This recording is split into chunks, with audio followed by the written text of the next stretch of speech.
Salut les amis, c'est Fred, vaperitif.fr. Je continue dans ma lignée des reviews concernant les liquides de chez Green Vapes. En l'occurrence ici, le Coco Paradise. Je l'ai expliqué précédemment là, dans la review du Fraise des Bois. Ce sont des juices que j'ai eu à la Vape Expo. Donc ceux-là, je les ai achetés. Ce sont des liquides dont j'ai pas mal entendu parler. J'avais pas l'intention de faire des reviews dessus parce que je suppose qu'ils ont été reviewés en long, en large et en travers. Donc je les avais gardés pour ma conso perso. Je faisais une petite pause là, dans mes reviews parce qu'en ce moment je goûte plein de liquides et je voulais me poser tranquillou. Et en fait, je les trouve tellement bons que je me dis, bon, après tout, pourquoi pas faire une petite review. Je vous rappelle un peu mon système de notation. Donc une note générale sur 20 qui se décompose en 4 critères. Premier, historique info, coefficient 2, donc qui fait ce liquide-là, qu'est-ce qu'on apprend dessus en regardant le flacon, en consultant le site internet. Distribution et prix, coefficient 2, donc où se le procurer, à combien, est-ce que c'est un liquide rare et cher, est-ce que c'est un liquide qui est distribué un peu partout, et quels sont les tarifs qu'on peut trouver, les bons plans éventuels. Et la dégustation en elle-même, le nez d'abord, coefficient 1. Donc pourquoi le nez? Simplement parce que moi j'aborde la vape un peu comme la dégustation d'un vin, où le nez a toute son importance. Là l'importance est moindre, mais c'est quand même intéressant d'avoir cette première impression quand on ouvre le flacon, qu'est-ce qu'on a comme sensation. Et surtout, est-ce que laisser transformer ensuite en bouche, justement c'est le quatrième et dernier point, coefficient 3, donc c'est le coef le plus important. Parce que finalement, ce qu'on demande à un liquide, c'est d'être bon à vaper. Donc là, je vais évoquer d'abord l'éventuelle fidélité au nez, et puis essayer de parler des impressions, qu'est-ce que ça dégage comme sensation. Encore une fois, j'essaie de rester objectif, mais mon avis ne restera que subjectif. Ce ne sont que mes goûts, qui seront peut-être pas forcément partagés par tout le monde. Voilà. Mais c'est sans prétention aucune, encore, ce ne sont que mes impressions sur ce liquide-là. Donc, Green Vapes, c'est une SAS, Green Liquid au pluriel. Je suis un peu étonné parce que j'ai consulté société.com comme je le fais la plupart du temps quand je découvre des liquides ou quand je fais les reviews. Ils ont été immatriculés au RCS, au registre du commerce et des sociétés, en février 2014. Donc ça me paraît un peu bizarre parce que j'ai l'impression d'en avoir entendu parler depuis déjà bien longtemps. Donc je pense qu'ils étaient sous une forme juridique différente et ils sont passés sur une SAS, une société par action simplifiée. Donc en février 2014, ils ont que 1000 euros de capital. Ceci dit, ça n'a pas vraiment d'importance. Ce qui veut aussi, ce qui explique aussi sûrement. C'est parce qu'ils sont créés depuis février 2014 qu'ils ont aussi, je pense, un capital d'ouverture assez bas. Le patron, le président de cette SAS, c'est Pascal Bonadier. Ils sont basés dans le 45, donc apparemment tout est fait en France. C'est un liquide bien de chez nous, bien français. Quoique j'ai rien contre les liquides étrangers, au contraire. Vous voyez, il n'y a pas longtemps, je viens de recevoir des liquides d'Israël, les Yaelik.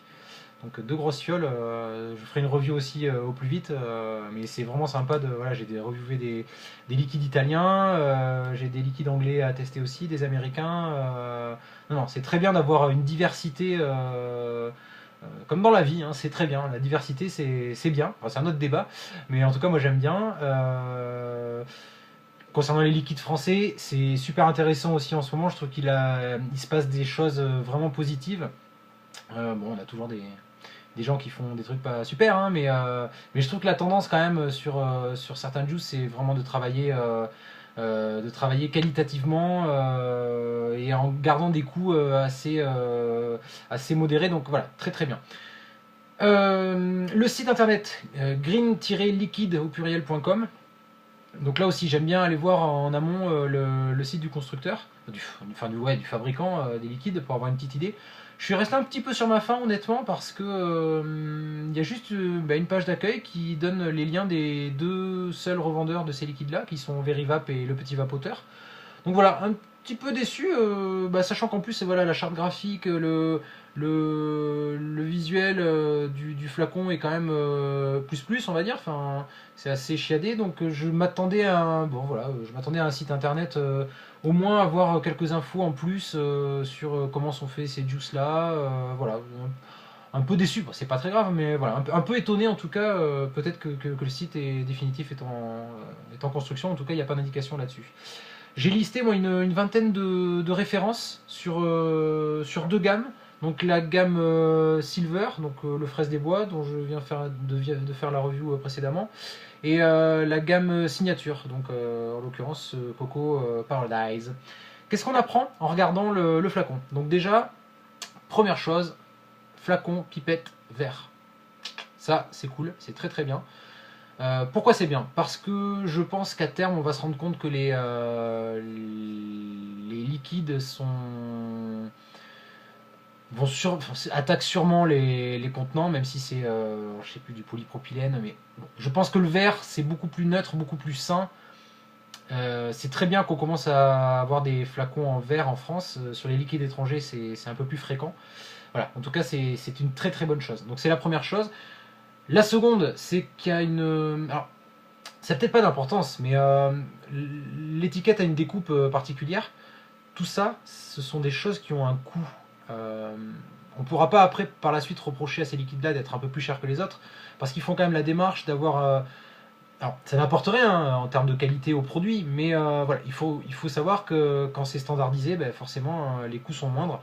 Là, on est sur voilà, une forme d'étiquette qui est un peu plus sympa, et sûrement aussi un petit peu plus cher. Bon, c'est pas le plus important. Qu'est-ce qu'on apprend sur ce liquide? Déjà, premièrement, on a ben, l'endroit où c'est fabriqué, fabriqué en France, dans le 45. On a les pictogrammes habituels. On a ensuite, alors au verso, le nom de l'arôme, Coco Paradise. Vous le savez si vous suivez mes reviews, c'est vrai que moi j'aime bien du premier coup d'œil identifier ce que je vape, avoir soit un petit dessin, soit un nom assez explicite. Bon, Coco Paradise, le nom déjà est pas forcément explicite, même si on se doute que bah, Coco, ça va être du coco. Bon, c'est pas très grave, ça rentre pas en compte dans mon système de notation. C'est pas non plus ce qui va déclencher ou non l'achat me concernant, mais bon, voilà. Je trouve ça un petit peu, un peu rajouté, un peu à l'arrache, disons. Voilà, je suis étonné qu'ils aient pas mis le nom de l'arôme bien visible avec une petite charte graphique. Bon, c'est vraiment pas très grave, mais voilà, je voulais simplement le souligner. On a un taux de nicotine, en l'occurrence ici c'est du 6. Moi j'ai demandé du 6 parce que bah, c'est le taux que je vape habituellement. J'aime bien faire mes reviews sur du 6. Sachant que Green Vapes propose ces liquides en 0, 6, 11 et 16 de nicotine. On a une date limite d'utilisation, ça c'est du classique. Un numéro de lot qui permet une traçabilité, là aussi c'est très bien. Les fabricants français le font pas tous, mais je pense qu'à terme on va tous y venir. C'est pareil, c'est pas indispensable, mais je trouve ça très très bien. Ça va vraiment dans la lignée de la transparence la plus totale sur la qualité des choses enfin, ouais, sur ce qu'on vape, quoi. On voit dans l'alimentaire, ben, malgré la traçabilité, il y a encore des soucis, mais c'est vrai que la traçabilité permet, voilà, a permis de voir que, ben, pourquoi dans certaines barquettes de lasagne au bœuf, ben, finalement on s'est retrouvé avec du cheval. Ben, c'est grâce aussi à la traçabilité. On a la composition. Donc propylène glycol 60%, glycérine végétale 40%, donc un juice en 60-40, c'est très très bien. Moi je suis habitué au juice en 50-50, j'aime bien le mix 50-50. 60-40 c'est très bien, voilà, c'est très bien, ça permet d'avoir quand même un petit peu plus de VG qu'un 70-30 ou un 80-20, ouais, enfin, c'est logique.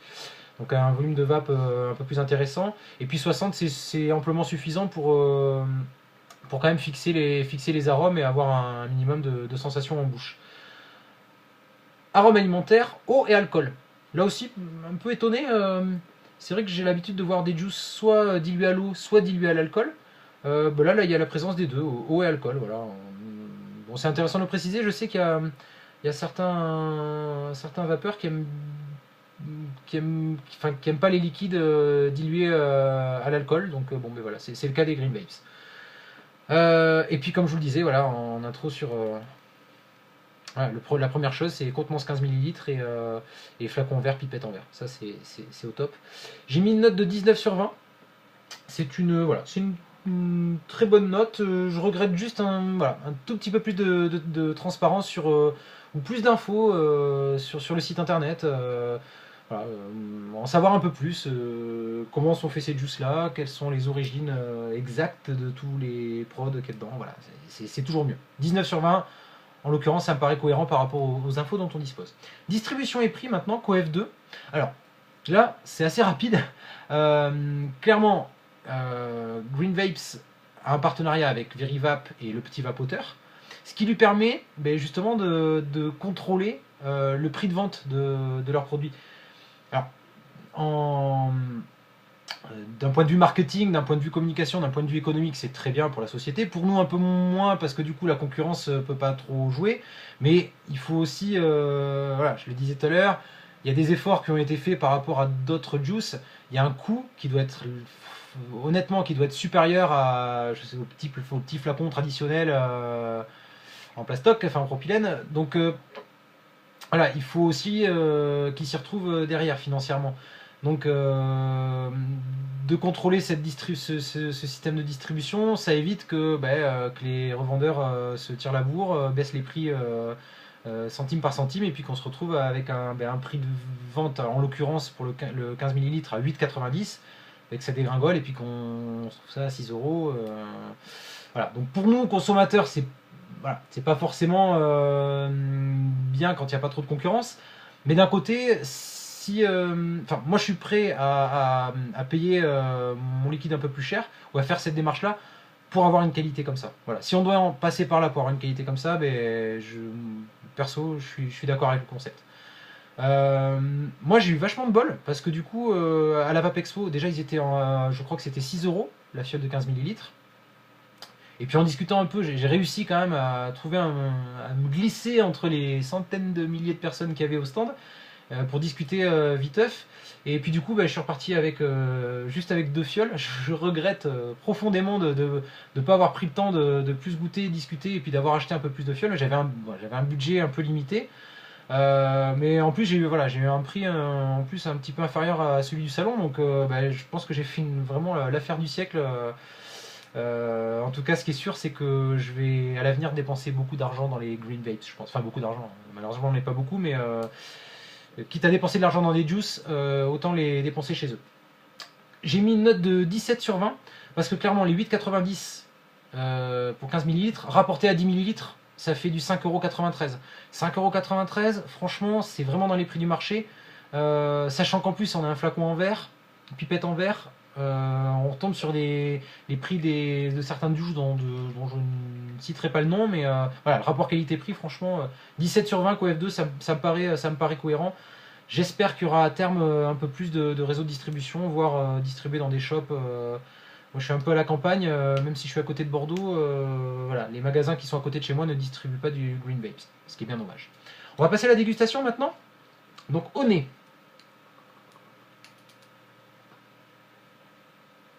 Alors au nez, je vais peut-être en faire réagir quelques-uns, bondir quelques-unes. Mais la première fois que je l'ai senti, ça m'a vraiment rappelé celui-ci, le 710 de Mad Murdock. Alors vraiment, c'est un bien grand mot, mais en tout cas, il y a cette présence du caramel, cette dominante du caramel, qui franchement m'a interpellé. Alors, je regarde rarement les autres reviews ou les descriptifs complets pour pas me polluer l'esprit, pour pas m'influencer, pour rester objectif. Mais j'ai quand même en rapide lu que le descriptif de ce juice là, enfin du Coco Paradise, c'était une barre chocolatée avec de la noix de coco. Donc clairement un bounty. Mais honnêtement, alors je sais pas, c'est peut-être moi qui suis complètement déréglé, mais je sens vraiment une dominante caramel. Plus que le chocolat. Alors le chocolat est présent aussi, mais beaucoup plus lointain. La coco vient en fond de nez, vraiment, mais ce qui prédomine, c'est le caramel. J'ai eu un peu de mal au début, hier, quand je l'ai ouvert pour la première fois. Et plus ça va, plus je le trouve bon. Il est sucré, il est gourmand, ça a l'air onctueux. Voilà, encore une fois, comme pour la fraise des bois, c'est le genre de juice, je me dis vite, faut que je goûte. 17 sur 20 CoF1, parce que franchement, c'est un liquide qui a l'air travaillé, il a l'air d'avoir tout un tas de choses. On n'a qu'une envie, c'est vraiment de le déguster. Je reste sur un setup normal qui parle à tout le monde. Alors sur les pipettes en verre, c'est vrai que pour ceux qui vapent sur des drippers, c'est voilà, c'est vraiment pratique. Après pour du ProTank, comme c'est le cas ici, un ProTank avec un micro-coil coton cardé, on peut très bien remplir la bouteille direct sans en mettre partout. Je suis à 2,2 ohms et je me suis calé à 9 watts.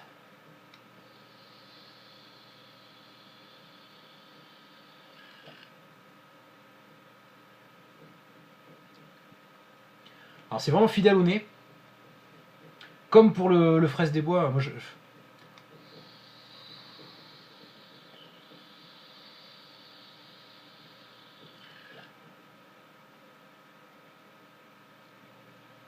reste encore scotché. Bon, clairement, le chocolat est bien plus présent en bouche qu'il ne l'était en nez, je trouve. Mais il y a quand même cette touche de caramel qui est vraiment agréable. Et puis la pointe de coco, mais qui est quand même vraiment lointaine. C'est vraiment saupoudré de coco. Mais c'est pas omniprésent. Ça tombe bien parce que la coco, c'est parfois un peu écœurant. Moi, la coco, je l'aime bien sur les liquides un peu hawaïens. Enfin, vous voyez, avec de l'ananas, voilà, un petit liquide pina colada ou un truc comme ça. Chocolat coco, à vue de nez comme ça paraît un peu lourdeau. Là, franchement, c'est tout sauf lourd.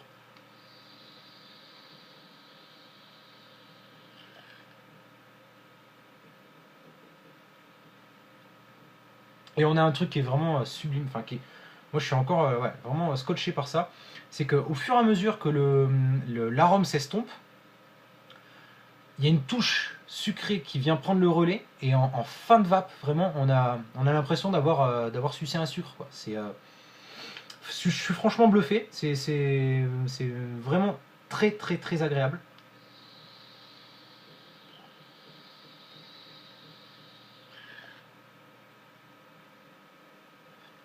C'est un régal, moi je m'en lasse pas. Je lui ai mis un 18 sur 20. J'ai longuement réfléchi pour essayer d'être objectif quand même. Mais c'est vrai que de premier abord, je dirais pas que je l'ai acheté à reculons, hein, mais j'étais moins enthousiaste que pour la fraise des bois parce que forcément je suis très très fruit rouge. Ah, il y avait ce petit côté lourdeau qui me faisait un peu peur. Franchement, c'est gourmand, c'est sucré, c'est rond, c'est fin, on sent que c'est bien travaillé. Alors, je conçois que pour certains, c'est peut-être une aberration de vaper ça sur un ProTank, parce qu'on est plutôt sur de la vapeur froide. Bon, en l'occurrence, moi je tire d'habitude des lattes de cow-boy, je fais bien monter, j'arrive souvent aux 10 secondes de rupture, donc j'ai plutôt de la vapeur tiède. C'est vrai que c'est peut-être un liquide qui se prête un peu plus à de la vapeur chaude. Moi je vape tout en froid, voilà, même le tabac, vous voyez, donc bon, je vape pas trop de tabac, mais bon, j'aime bien cette sensation de froid, et ça passe aussi avec du froid. Si ça se trouve, c'est meilleur en chaud, c'est peut-être un peu plus écœurant sur de la vapeur chaude, quoique. En tout cas, franchement, la note de 17,88 globale est largement méritée. Moi, je le vape depuis hier soir. Au café, c'est un régal, franchement. Ou avec un petit Irish Coffee. Il me tarde aussi de me prendre un petit Irish juste pour vaper celui-ci avec. Mais franchement, c'est vraiment très réussi. Encore une fois, bravo les gars. Bravo, franchement, le fraise des bois m'a scotché. Celui-ci me scotche aussi, et il y a Nathalie qui m'a envoyé quelques petits messages sur ma chaîne YouTube, à qui j'ai envoyé un juice parce que moi je l'appréciais pas énormément. Elle m'a envoyé un petit échantillon de Green Vapes de Breakfast, donc ça sera le troisième et dernier liquide de chez eux que j'aurai à reviewer bientôt. Donc merci Nathalie, c'est sympa, j'espère que tu as reçu mon petit flacon et que ça te convient. Voilà, je vous remercie à toutes et à tous de m'avoir suivi, et je vous souhaite qu'est-ce que je pourrais vous souhaiter? Une excellente vape, voilà. À bientôt, chouchou.